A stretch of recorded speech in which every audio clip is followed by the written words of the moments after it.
Pues les comparto, a lo mejor algunos recuerdan que hace casi ya un año estuvimos por aquí compartiéndoles la palabra del Señor, ahí en Primera de Pedro, y en ese entonces mi bebecito, me acompaña mi esposa y Elías, nuestro hijo, pues venía todavía ahí como pasajero, pero hoy gracias a Dios ya está aquí entre nosotros y le gustan las alabanzas. Hubieran visto ahí, estaba muy emocionado viendo cómo cantaban y alababan a nuestro Dios, porque pues es un hijo, como dijo Charlie, es un hijo de la promesa. Nuestros hijos son hijos que Dios nos los manda, dice, como saetas, ¿verdad?, en manos del valiente.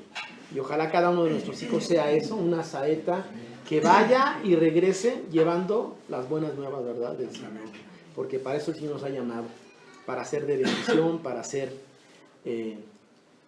para compartir su mensaje. Hoy vamos a hablar de la palabra pacto, compromiso, alianza, promesa. Cuando iniciamos un año, normalmente hacemos buenos deseos, ¿verdad? A veces hacemos hasta pactos, hacemos compromisos, hacemos promesas. Una puede ser, pues, hacer ejercicio, bajar de peso, dejar de comer tanto, bajar lo que subimos, cuando menos, o en nuestra vida diaria ponernos alguna disciplina. Ojalá cada uno de nosotros cumplamos con nuestra palabra, porque a veces llegamos al siguiente año y hacemos un recuento y decimos, híjoles, pues esto, no, sí, por ahí alguna, ¿verdad? Pues quiero decirles, hermanos, que en la Biblia, en la palabra de Dios, aproximadamente 284 veces se menciona la palabra pacto en el Antiguo Testamento. 284 veces. Y la palabra pacto en el Nuevo Testamento 37 veces. O sea, que muchas veces se menciona la palabra pacto. ¿Por qué se menciona tanto la palabra pacto en la Biblia? Porque nuestro Dios es un Dios que hace pacto con nosotros. Es un Dios que hace pacto con la humanidad. A veces de manera muy específica con algunos personajes en la palabra y a veces de manera muy general en bendición a la humanidad. La palabra pacto en hebreo es la palabra berit. Berit es pacto o alianza. Cuando nosotros hablamos de pacto normalmente o de un contrato, pensamos en un contrato, ¿no?, en donde dos personas se ponen de acuerdo y cada una se obliga a cumplir con algunas cosas. En la Biblia no es exactamente así, porque en un contrato, cuando una de las dos partes incumple, ¿qué pasa con ese contrato? Se cancela, ¿verdad? O hay una demanda. Por ejemplo, si yo contrato a alguien y no le pago, primero deja de trabajar, ¿verdad? Y segundo, pues va a tener que proceder a demandarme porque yo incumplí mi palabra. No necesariamente tiene que ser un pacto por escrito. Baste, dice la ley del Federal del Trabajo, el dicho del patrón para contratar a alguien. Y si no está por escrito, es una falla imputable al patrón, no al trabajador, ¿no? Si ustedes contratan a un plomero y ya les hace una chamba y no están de acuerdo y no le pagan, él va, los demanda, y aunque no tenga nada por escrito, basta su palabra para que la Procuraduría busque de una manera que nosotros restituyamos el tiempo que este hombre invirtió en nuestra casa. Vamos a buscar el día de hoy varias partes en la Escritura en donde hablamos de algunos pactos. En el Antiguo Testamento, cuando menos, encontramos 6 pactos muy importantes. Hay muchos pactos, pacto que hizo David con Jonatán, ¿no?, de ayudarse, de una hermandad ahí muy cercana. Pero vamos a estudiar hoy los pactos que Dios hizo con la humanidad o con algún hombre, y en la promesa a ese hombre Dios nos bendice también a nosotros. Dice, los pactos son una forma en la que Dios se comunica con nosotros, nos redime y nos garantiza una vida eterna en Jesucristo. Esto se hace debido a que el pacto es una promesa, y esta promesa no puede ser quebrantada porque descansa en el carácter infinito de nuestro Dios. Dios es fiel. Vimos aquí un versículo de Números, ¿verdad? Dice, Dios no es hombre para que mienta, ni hijo de hombre para que se arrepienta. Si Dios promete, Dios cumple. Ojalá nosotros podamos tener ese carácter también en nosotros, ¿verdad? Que si prometemos algo, lo cumplamos. Yo recuerdo que se dice que en la antigüedad la palabra valía, ¿verdad? Y el hombre o la mujer valía por la palabra. O sea, yo te doy mi palabra. ¿Qué significaba? Me estoy comprometiendo a hacer lo que estoy diciendo que voy a hacer. Así es nuestro Dios. Cuando Dios da palabra, cuando Dios da una promesa, Él cumple sus promesas. Y no depende de mi fidelidad o de mi lealtad o de portarme bien. No, depende del carácter de Dios. Porque Dios es fiel a lo que Él dice. Y cuando Él dice, Él actúa, Él obra, Él hace las cosas. Uno de los primeros pactos que vemos, vamos a buscar Génesis capítulo 3. Y vamos a leer del 15 al 17. Este pacto es el pacto que nuestro Dios hace con Adán. Y es un pacto que tiene unas características duras, yo diría. ¿Ya lo tenemos? Génesis capítulo 3, del 15 al 17. Vamos a leerlo juntos. Dice: y pondré enemistad entre ti y la mujer, entre tu simiente y la simiente suya. Esta te herirá en la cabeza y tú le herirás en el calcañar. A la mujer dijo: multiplicaré en gran manera los dolores de tu preñez. Con dolor darás a luz tus hijos, y tu deseo será para tu marido, y él se enseñoreará de ti. Y al hombre dijo: por cuando obedeciste a la voz de tu mujer y comiste del árbol que mandé diciendo: no comerás de él, maldita será la tierra por tu causa, con dolor comerás de ella todos los días de tu vida. Este pacto viene como resultado de una desobediencia. Y es un pacto porque Dios le dice: mira, por cuanto fuiste desobediente. Dios había puesto a Adán en un nivel de autoridad. Primero le dijo: vas a darle nombre a todos los animales. Ya me imagino que fueron pasando y fue diciendo: pues tú eres fulano y tú mengano. Y a todos les dio nombre, ¿no? Y le dijo Dios: vas a poder sojuzgar, ¿verdad?, sobre todas las cosas que hay. Vas a poder comer y vas a poder hacer mucho. Era el administrador, vamos a decirlo así, de esa gran hacienda que Dios estaba poniendo en sus manos. Y le dijo: mira, puedes comer de todo árbol que hay en el huerto, menos de este. ¿Y qué hizo Adán? Desobedeció, porque su esposa le dijo que comiera, ella ya había comido, porque Satanás, ¿verdad?, engañó a través de la serpiente a la esposa y le dijo: no te vas a morir, van a ser como dioses, sus ojos van a ser abiertos y van a saber lo que es el bien y el mal. Y entonces, bueno, pues es una tentación, ¿no? Seréis como dioses. Y créanme que en el mundo mucha gente, consciente o inconscientemente, tiene ese deseo de ser como dioses. ¿Han oído? Yo hago mi voluntad, yo hago lo que yo quiera.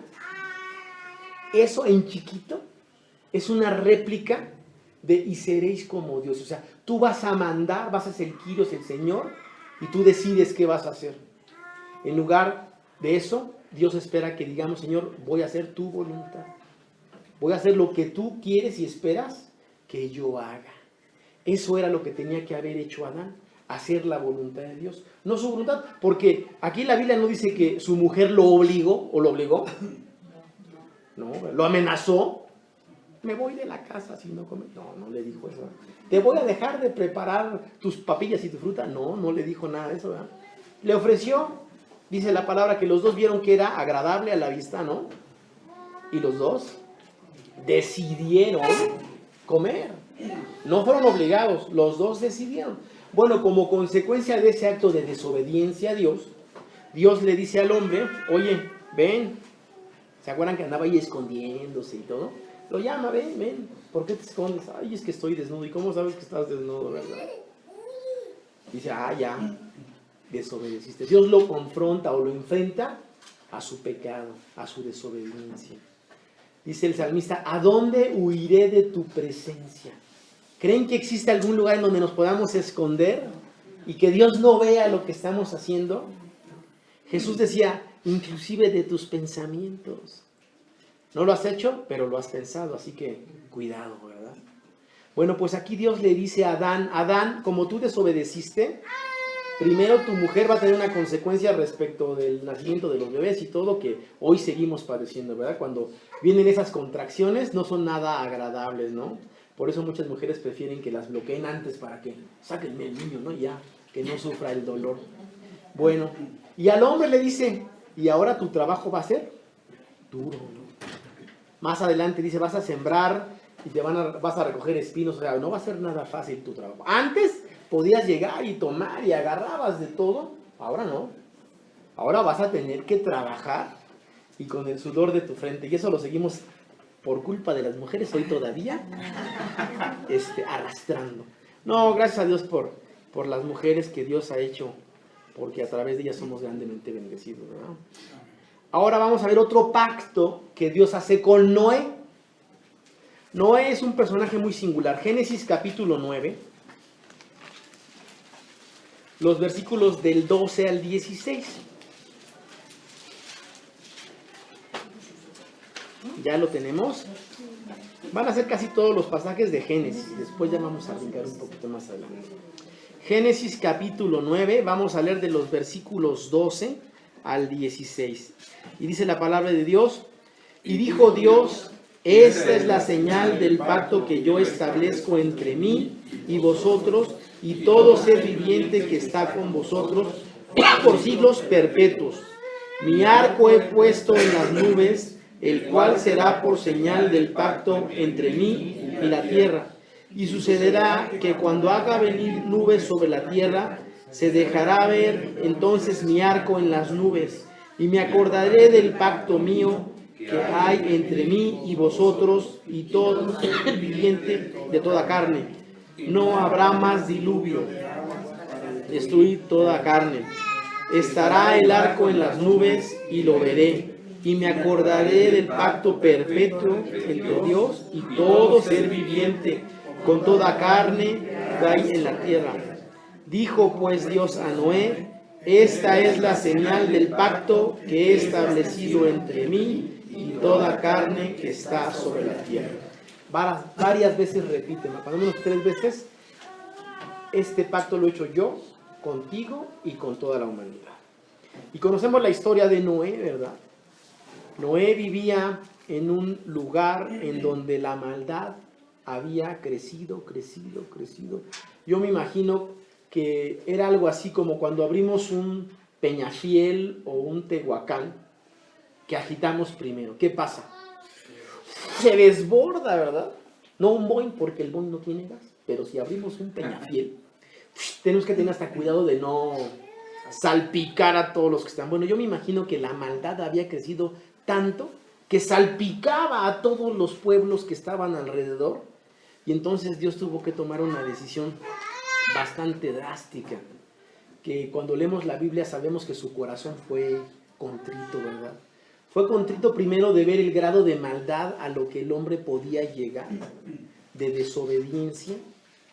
Después Dios ve en Noé la posibilidad de continuar con ese plan eterno, que es que la humanidad sea su pueblo y Él sea su Dios, que nosotros seamos sus hijos y Él sea nuestro Padre. Eso es lo que había en el corazón de Dios desde el momento de la creación, que hubiera una relación cercana de padre a hijo, o inclusive más cercana como amigos. El Señor Jesús dice, ustedes no son mis siervos, son mis amigos. El siervo no sabe lo que es el Señor, pero todo lo que yo sé de mi Padre se los he dado a conocer. Ustedes son mis amigos porque saben quién soy yo, de dónde vengo y qué vine a hacer. Entonces Dios busca esa relación con nosotros cercana, de amigos.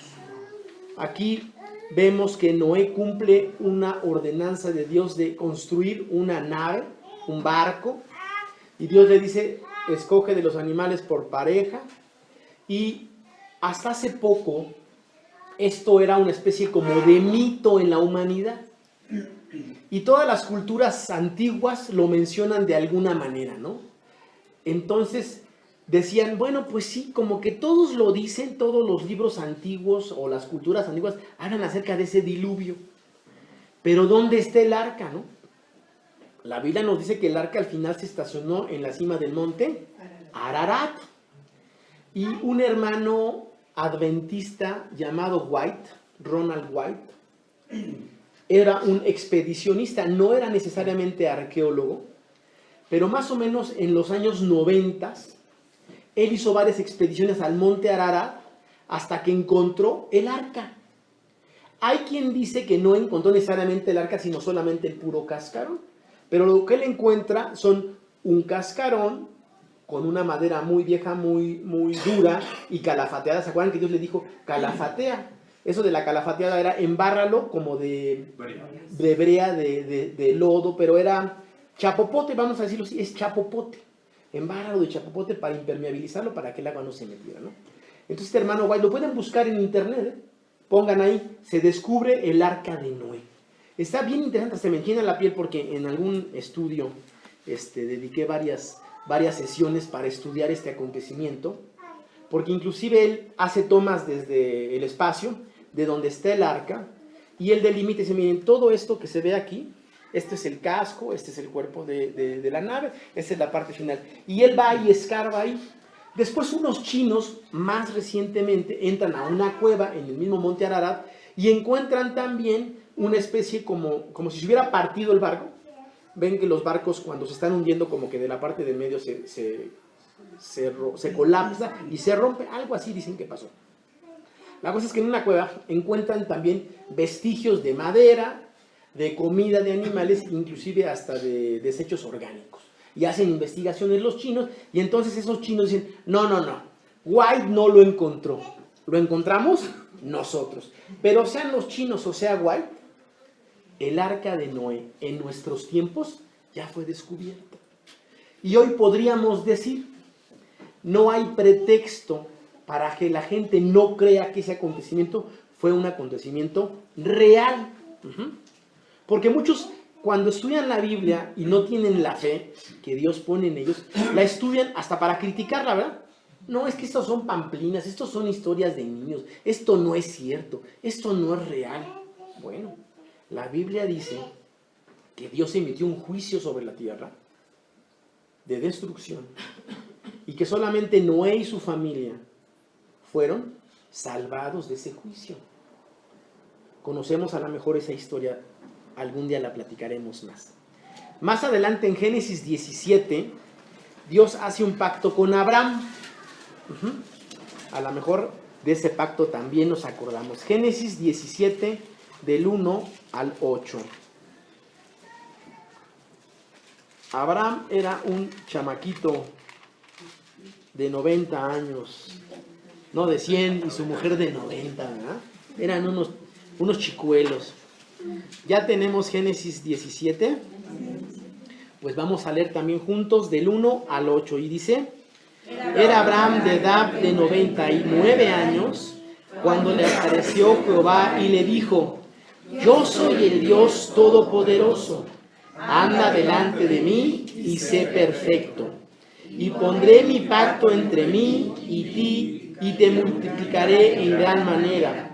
Entonces Abraham se postró sobre su rostro, y Dios habló con él, diciendo, he aquí mi pacto es contigo, y serás padre de muchedumbre de gentes, y no se llamará más tu nombre Abraham, sino que será tu nombre Abraham, porque te he puesto por padre de muchedumbre de gentes, y te multiplicaré en gran manera, y te haré naciones de ti, y reyes saldrán de ti, y estableceré mi pacto entre mí y ti y tu descendencia después de ti, en sus generaciones, por pacto perpetuo para ti, tu Dios, y tu descendencia después de ti, y te daré a ti y a tu descendencia después de ti la tierra en que moras, toda la tierra de Canaán en heredad perpetua, y seré el Dios de ellos. Aquí hay un pacto muy bonito, ¿verdad? Un pacto con unas promesas eternas que hoy nosotros somos también merecedores o recibimos parte de ese pacto. Aquí Dios a un muchachón de 99 años le dice, vas a tener hijos. Y su mujer también era una muchachona como de 90 años. Cuando la esposa oye esa afirmación, la Biblia dice que ella hizo algo. Se rió. O sea, no creyó. Y después cuando Abraham habla con él, dice, no, Abraham, pues si yo ya estoy más para allá que para acá, ¿verdad? Y él dice, no, el Señor me dijo que nos iba a dar, ¿verdad?, descendencia.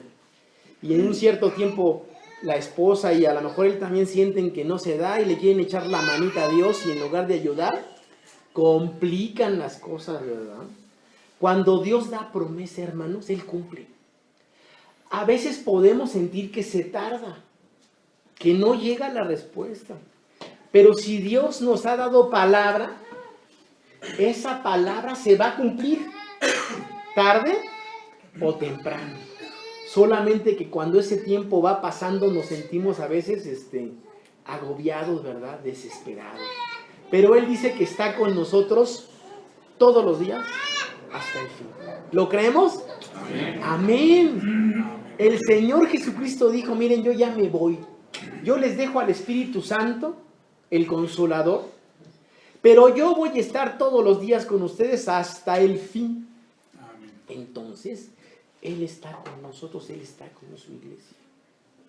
Y esa es una promesa que no se ha terminado, que no se ha vencido, que sigue en pie. Porque Dios dio su palabra y Dios cumple su palabra. Puede ser que a veces tú no lo sientas, que cuando estás atravesando por momentos de prueba, de aflicción, de dificultad, de pérdida inclusive, pues sientas como que no está el Señor aquí al lado de mí, ¿verdad? Pero ahí está el Señor, cargándote, abrazándote y diciendo que confíes y esperes en Él. Y Él va a hacer las cosas. Y Él hará, así dice el salmista, ¿verdad? Pues en este pacto Dios le promete a Abraham darle descendencia y ser padre de naciones y de reyes. Y luego le dice, mira, para que veas más o menos como cuántos hijos te voy a dar, levanta tus ojos al cielo y ¿qué ves? Pues estrellas. Ah, bueno, a ver, cuéntalas. No, pues son muchísimas, ¿no? Pues así te daré de descendientes. Y la verdad es que ¿cuántos descendientes le dio? Pues le dio dos, ¿verdad? El hijo de la promesa y el hijo de la esclava, ¿no? De Agar. Pero bueno, Dios cumplió su promesa porque a través de esos dos hijos Dios le dio gran descendencia, ¿no? Hoy, dos pueblos que se encuentran muchas veces antagónicos y peleoneros entre ellos, porque uno le dijo, ¿verdad? Pues por esa dureza vas a sobrevivir, ¿no? Como un hombre valiente, un hombre guerrero, ¿no? A los árabes, así, le dio esa promesa a ese niño. Ahora vamos a ver otro pacto que Dios hace con Moisés. Vamos a buscar Génesis 34 y vamos a leer una porción del 10 al 27. Ahí es una porción un poquito más larga, pero este pacto que Dios hace con Moisés tiene que ver con una serie de ordenanzas que Dios espera que la humanidad, en este caso que su pueblo, el pueblo de Israel, cumpla. Ya lo tenemos, Génesis 34. Dice la palabra de Dios, y habitad con vosotros, porque la tierra estará delante de vosotros, morad y negociad en ella, y tomad en ella posesión. Siquem también dijo al padre de Dina y a los hermanos de ella, halle yo gracia en vuestros ojos, y daré lo que me dijereis. Aumentad a cargo mío mucho dote y dones, y yo daré cuanto me dieseis, dadme la joven por mujer.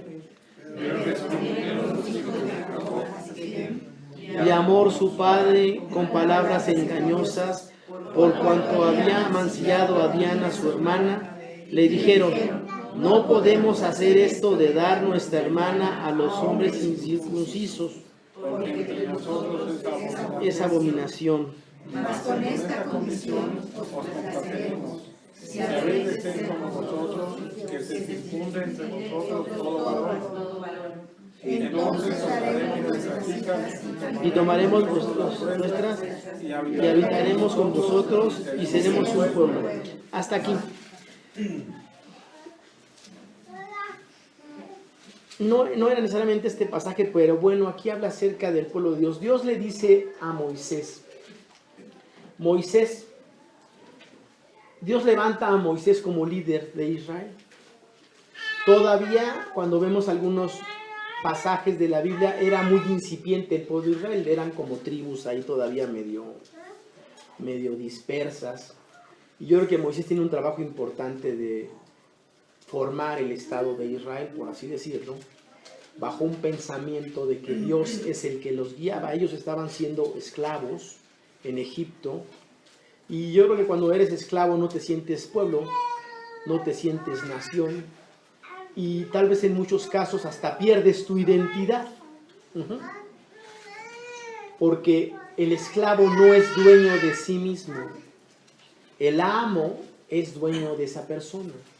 Entonces el esclavo pierde identidad.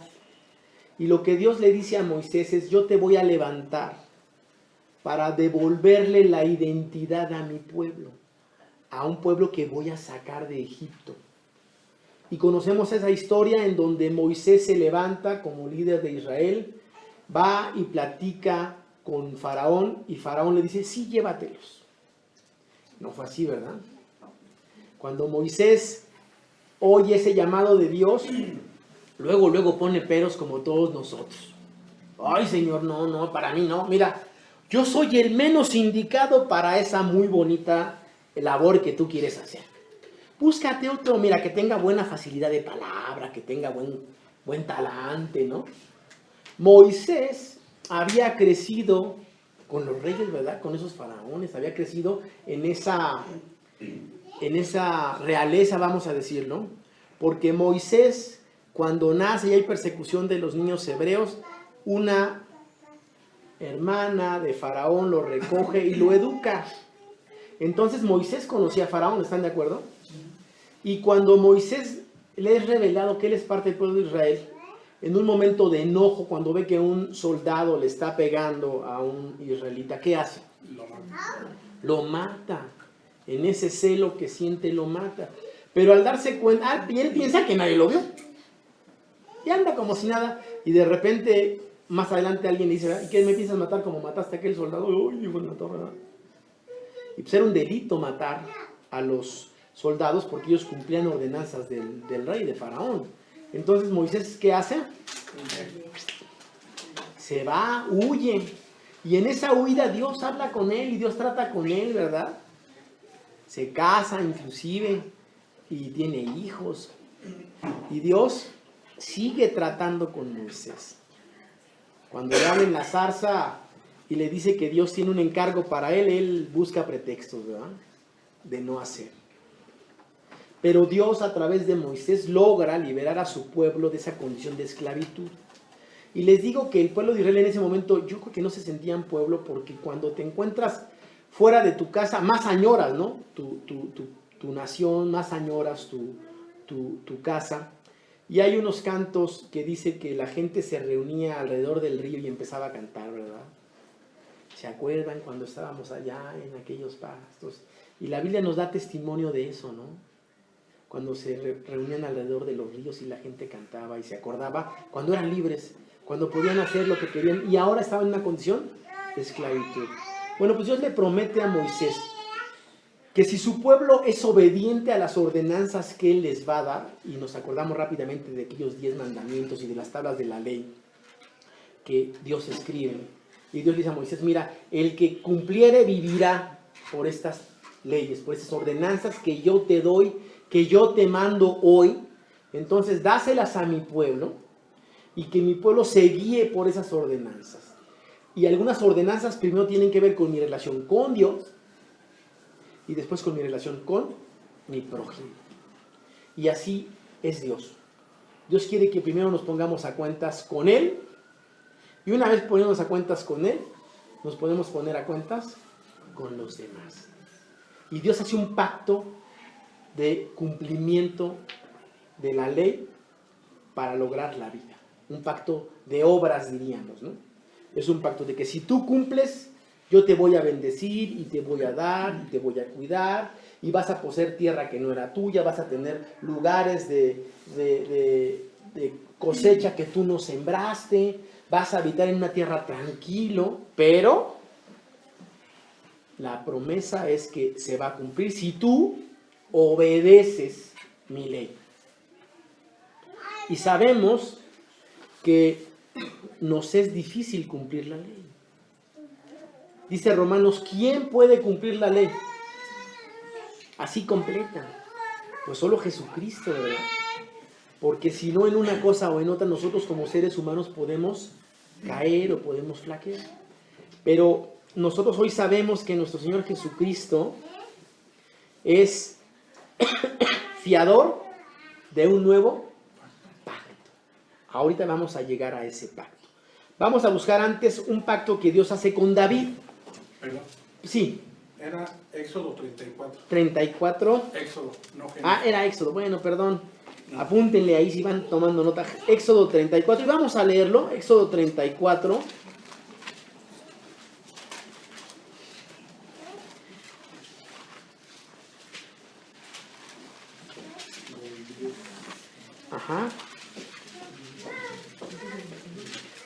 Ajá, del 10 al 27, efectivamente. Y le da aquí una serie de fiestas que hoy todavía el pueblo de Israel sigue celebrando, ¿no? Ya lo tenemos. Éxodo 34, del 10 al 27, dice: y él contestó: he aquí, yo hago pacto delante de todo tu pueblo, y haré maravillas que no han sido hechas en toda la tierra, ni en nación alguna, y verá todo el pueblo en medio del cual estás tú la obra de Jehová, porque será cosa tremenda la que yo haré contigo. Guarda lo que yo te mando hoy. He aquí que yo echo delante de ti la presencia del amorreo, al cananeo, al eteo, al fereceo, al heveo, al jebuseo. Guárdate de hacer alianza con los moradores de la tierra donde has de entrar, para que no sea tropezadero delante de ti. Derribarás sus altares y quebraréis sus estatuas y cortaréis sus imágenes de acera, porque no te han de inclinar a ninguno otro Dios, pues Jehová, cuyo nombre es celoso, Dios celoso es. Por tanto, no harás alianza con los moradores de aquella tierra, porque fornican en pos de sus dioses y ofrecerán sacrificios a sus dioses, y te invitarán y comerás de sus sacrificios, tomando de sus hijas para tus hijos y fornicando sus hijas en pos de sus dioses. Harán fornicar también a tus hijos en pos de los dioses de ellas. No haréis dioses de fundición. La fiesta de los panes sin levadura guardarás. 7 días comerás pan sin levadura, según te he mandado en el tiempo señalado del mes Abib, porque en este Abib saliste de Egipto. Todo primer nacido mío es, y todo ganado primogénito de vacas o de ovejas que sea macho. Pero redimirás el cordero, el primogénito del asno, y si no redimiereis, quebraréis sus servicios. Redimirás todo primogénito de tus hijos, y ninguno se presentará delante de mí con las manos vacías. 6 días trabajarás, mas el día séptimo descansarás. Aún en la ara de la siega descansarás. También celebraréis la fiesta de las semanas, la de las primicias de la siega del trigo, y las fiestas de las cosechas a la salida del año. 3 veces en el año se presentará todo varón delante de Jehová el Señor, Dios de Israel, porque yo arrojaré a las naciones delante de tu presencia y enseñaré tu territorio, y ninguno codiciará tu tierra. Cuando subas para presentarte delante de Jehová tu Dios 3 veces en el año, no ofrecerás cosa leudada junto con la sangre, ni de sacrificio, ni dejarás hasta la mañana nada del sacrificio de la fiesta de la Pascua. Las primicias de los primeros frutos de la tierra llevarás a la casa de Jehová tu Dios. No conocerás cabrito de la leche de su madre. Y Jehová dijo a Moisés: escribiré estas palabras, porque conforme a estas palabras he hecho pacto contigo y con Israel. Vamos a dejarle hasta ahí. Dios ha hecho pacto contigo y con Israel. Cuando Dios hizo pacto con Abraham, era para hacer un pueblo y que a través de ese pueblo viniera nuestro Señor Jesucristo. Hace un pacto también con nosotros de manera indirecta. Cuando Dios hace un pacto con Noé, de salvar la vida de Noé y de su familia, es un pacto en el que nosotros también estamos incluidos. La mayoría de los pactos del Antiguo Testamento tenían que ver con el cumplimiento de ciertas ordenanzas para que el pacto fuera ratificado de un lado y del otro. Vamos a ver ahora Segunda de Samuel.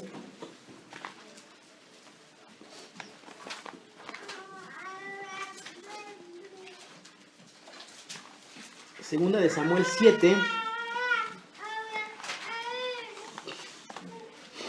del 8 al 16.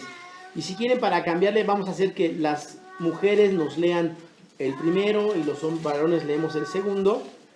Entonces, es Segunda de Samuel. Los 7, del 8 al 17. Segunda de Samuel 7. Y en todo.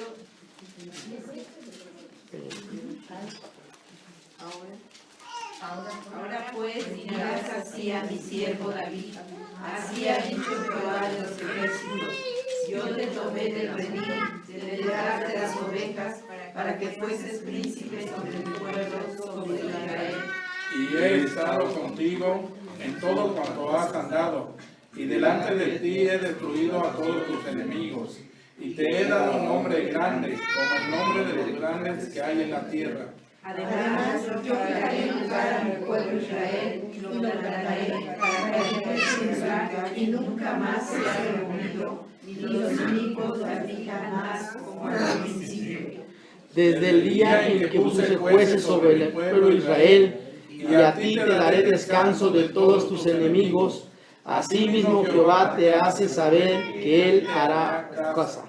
Y cuando tus días sean cumplidos y duermas con tus padres, yo levantaré después de ti a uno de tu linaje, el cual procederá de tus entrañas y afirmaré su reino. Él edificará casa a mi nombre, y yo afirmaré para siempre el trono de su reino. Yo le seré a él padre, y él me será mi hijo. Y si él hiciere mal, yo le castigaré con vara de hombres y con azotes de hijos de hombres. Pero mi misericordia no se apartará de él, como la aparté de Saúl, al cual quité de delante de ti. Así será firmada tu casa y tu reino para siempre delante de tu rostro. Y tu trono será estable eternamente. Hasta ahí.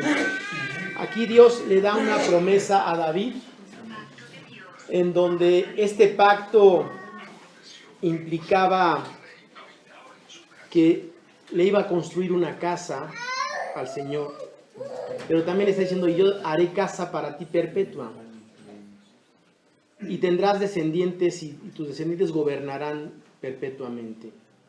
Y sabemos que nuestro Señor Jesucristo viene de la simiente de David, ¿no? De hecho, cuando va a ser empadronado, tiene que ir a esa provincia o a ese lugar de donde sabemos provenía David. Y Dios cumple su promesa, porque en el Señor Jesucristo tenemos un rey que reina para siempre. Amén. Amén. Y tenemos una casa celestial que es inconmovible. Y tenemos la certeza de que Él es nuestro Dios y nosotros somos su pueblo, somos sus hijos. Y ustedes me serán por hijos, yo seré a ustedes por padre. Y más adelante dice: ustedes serán mi pueblo, mi nación. Amén. Nos acordamos mucho de ese pasaje, ¿verdad?, de Primera de Pedro, donde dice que nosotros somos ¿qué? Un pueblo escogido o elegido. Somos una nación santa, un pueblo adquirido por Dios. ¿Para qué? Para anunciar las virtudes de aquel que nos llamó de las tinieblas a su luz admirable. Eso es lo que somos. Nosotros hoy tenemos identidad, sabemos quiénes somos y de dónde venimos, y sabemos para qué estamos aquí. Cuando la gente muchas veces atenta contra su vida es porque no encuentra identidad. No sabe para qué está aquí. Muchas veces se siente en un accidente de la vida, en la vida de sus padres, ¿no? ¿Por qué te casaste, papá? Por tu culpa, ¿no? Entonces los hijos se pueden sentir culpables de decisiones que los padres tomaron, y eso a veces puede hacer que los hijos se sientan despersonalizados, sin identidad, y que muchas veces en momentos de dificultad y de prueba el enemigo llena sus cabezas y sus oídos de mentiras y le dice: mira, la manera en la que tus problemas van a desaparecer es si te quitas la vida. Y cuando esa gente muchas veces que no se puede quitar la vida le preguntan que por qué lo hizo, algunos confiesan: es que yo oí voces que me decían que lo hiciera, porque yo no le encuentro sentido a la vida, porque no sé cómo resolver mis problemas. Y la realidad es que el Señor está con nosotros todos los días hasta el fin. Y aunque tengamos problemas y pruebas difíciles, enfermedades pesadas, que a veces no sabemos por qué las estamos teniendo, el Señor está con nosotros. Ahora vamos a entrar en un nuevo ordenamiento, en un nuevo pacto. Es un pacto que Dios primero le promete a Jeremías. Vamos a buscar en Jeremías capítulo 31.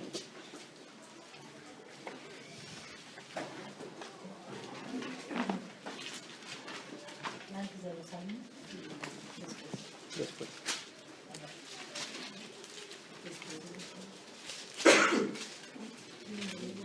Jeremías capítulo 31, y vamos a leer del 31 al 34. Y son unos pasajes bien bonitos, porque después ese mismo pasaje lo vemos en Hebreos capítulo 9. Jeremías 31. ¿Ya lo tenemos, hermanos? Ya. Vamos a leerlo juntos. Dice: he aquí que vienen días, dice Jehová, en los cuales haré nuevo pacto con la casa de Israel y con la casa de Judá. No como el pacto que hice con sus padres el día que tomé su mano para sacarlos de la tierra de Egipto, porque ellos invalidaron mi pacto, aunque fui yo un marido para ellos, dice Jehová. Pero este es el pacto que haré con la casa de Israel después de aquellos días, dice Jehová. Daré mi ley en su mente y la escribiré en sus corazones. Yo seré a ellos por Dios y ellos serán a mí por pueblo. Y no enseñará más ninguno a su prójimo ni ninguno a su hermano diciendo: conoce a Jehová, porque todos me conocerán, desde el más pequeño de ellos hasta el más grande, dice Jehová, porque perdonaré la maldad de ellos y no me acordaré más de sus pecados. Qué interesante. Aquí, en estas palabras que Dios le da a Jeremías, se rompen muchos mitos, vamos a decirlo así, que el pueblo de Israel tenía. Dios había llamado a los levitas para que ellos cumplieran con una función. ¿Cuál era la función de los levitas? A lo mejor algunos nos acordamos. El levita sacerdote, aparte de ofrecer sacrificio, ¿qué otra función tenía? Alabanza. Pues dirige las alabanzas, pero una muy importante era enseñar al pueblo la palabra de Dios, la Torah. Obviamente tenían que interceder por el pueblo, tenían que ofrecer sacrificio, ¿no? Tenían que guiar la alabanza, y tenemos una parte de los levitas que se dedicaban solamente a la alabanza, ¿no? A desarrollar cantos en base de la propia palabra, pero otros se dedicaban a transcribir la Biblia, ¿no? Hay unos que solamente se dedicaban en su vida a hacer copias de la palabra de Dios. Y otros a enseñar. Y en eso se ufanaban, ¿no? Habían unos que se llamaban fariseos, ¿hemos oído hablar de ellos? Esos decían, ¿verdad? Nosotros enseñamos la ley y cumplimos la ley. Pero aquí en lo que Dios le dice a Jeremías es: olvídate, ya no vas a necesitar que alguien venga y te enseñe, porque yo voy a poner mi ley en tu corazón. Entonces la función que le da mucho renombre a estos fariseos dejará de tener efecto, porque Dios cumple sus promesas. Y en Jesucristo nosotros tenemos ese dador del nuevo pacto. Vamos a buscar aquí mismo en Hebreos 9, en el libro de Hebreos 9, perdón.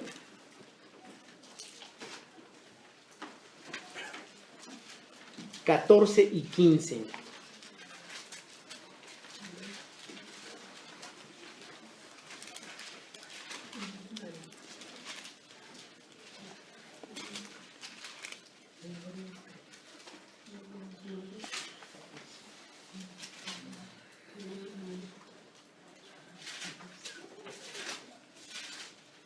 ¿Ya lo tenemos? Vamos a lo dice.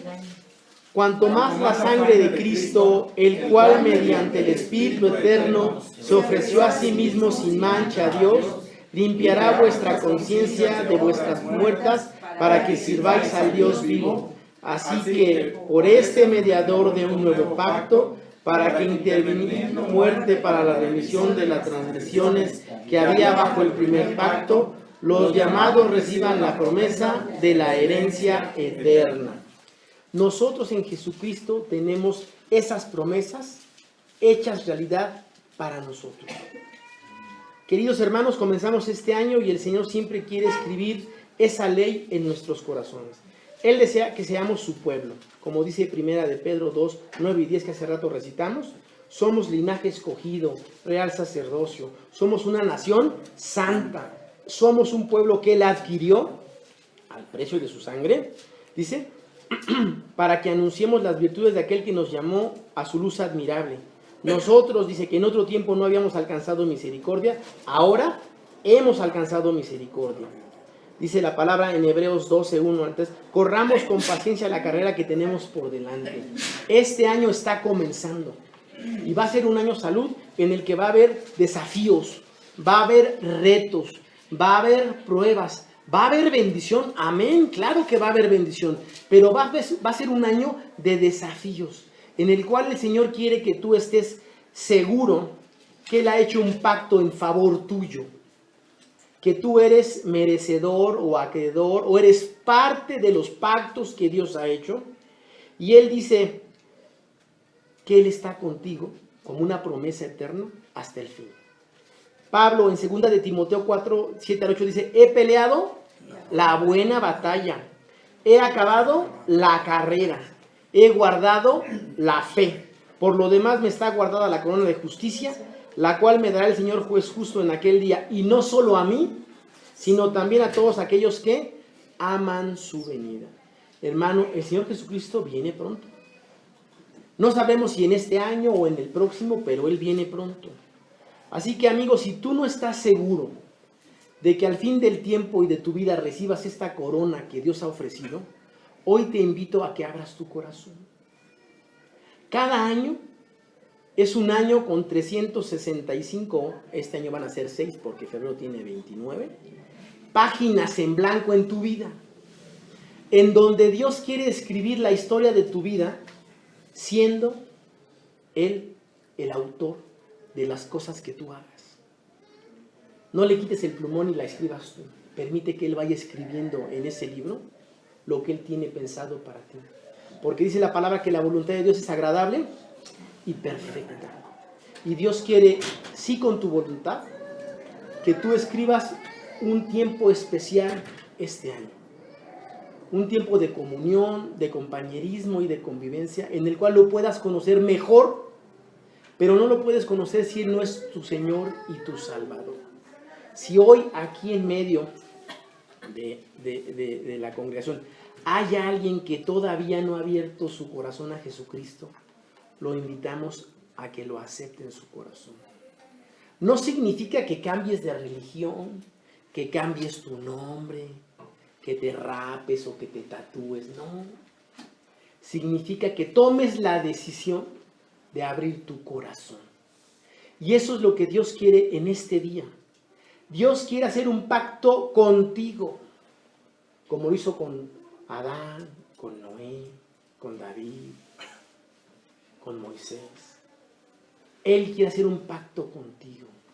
Él quiere ser tu Dios y quiere que tú seas su hijo, que tú seas parte de su pueblo.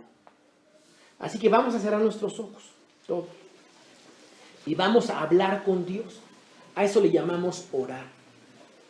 Si tú aún no has aceptado a Cristo en tu corazón, repite conmigo estas palabras. Invítalo a entrar en tu corazón. No son palabras mágicas, no significa que vas a hacer un rito especial. Simplemente vas a abrir tu corazón. Él dice, mas a todos los que le recibieron, a los que creen en su nombre, les dio la potestad de ser hechos hijos de Dios. Señor, en esta mañana reconozco que no siempre he hecho lo bueno delante de ti. Y quiero abrir mi corazón para que tú entres en él. Y quiero pedirte que limpies mi corazón de todos mis pecados. Que la sangre preciosa que Jesús derramó en la cruz me limpie de toda maldad. Hoy quiero ser parte de tu pueblo. Quiero ser tu hijo. Quiero recibir todas estas promesas que tú has dado con la seguridad de que tú las cumplirás en mi vida. Te doy gracias por entrar en mi vida, por entrar en mi corazón y por hacerme tu hijo. En Cristo Jesús. Amén. Si tú, amigo o amiga, el día de hoy oraste estas palabras o en tu mente con tus propias palabras, Jesús entró.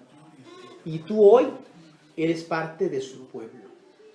Y este año no será un año común y corriente. No va a ser un año como el año pasado. Será un año diferente. Donde Dios, junto contigo, escribirá una nueva historia. Y ya para terminar voy a pedir al pastor Carlos que ore por cada uno de los hogares aquí representados. Y que le pida al Señor que seamos grandemente bendecidos como familias. A lo mejor estás tú y no está tu esposo, o no están todos tus hijos, pero Dios quiere acercar el corazón de los padres a los hijos y de los hijos a los padres. Así que a través de ti Dios va a bendecir a tus padres, a tus hermanos, y a través de ti también Dios va a bendecir a tus hijos, y a través de tus hijos va a bendecir a los padres y a los hijos de tus hijos, a tus nietos. Esa es la promesa que Dios nos ha dado. Así que voy a pedirles que nos pongamos todos de pie y que mi hermano Charlie, el pastor, ore por cada uno de los matrimonios que aquí estamos, que tal vez en algún momento hicimos una promesa delante de Dios de guardarnos para nuestras esposas. Hicimos un pacto de palabra con el Señor. Y así Dios hace pacto con cada uno de nosotros.